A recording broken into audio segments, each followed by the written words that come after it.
In this video, we will cover how to identify and find primary sources. What is a primary source? Think of a primary source as the raw material related to the topic you are analyzing. When doing historical research, primary sources can include documents, records, artifacts, and other materials created by people related to your topic. If your research focuses on a contemporary or recent topic, primary sources can look more like current newspaper articles, speeches, interviews, or podcasts, just to name a few. Primary sources can sometimes be difficult to find as they can exist in any format and in any location, and not always be available digitally. A good place to start is to find background information on your topic.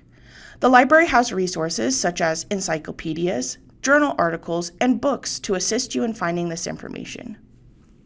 The History Research Guide found on the GeoValley Library website is a helpful tool to get you started. The Find Primary Sources tab provides links to local, national, and international digital primary source collections. It also provides information on how to find non-digitized sources, which are predominantly held in local, regional, or national repositories, such as museums, archives, historical societies, and libraries. When you begin searching, identifying key individuals, groups, events, and places can assist in helping you find primary sources.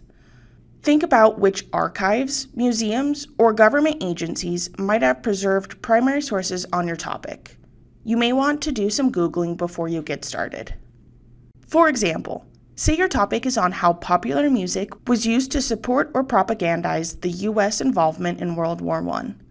Let's start by using Google to find some background information. We can also search in Griffin Search for additional resources. The next step would be to consider which repositories would have U.S.-specific information.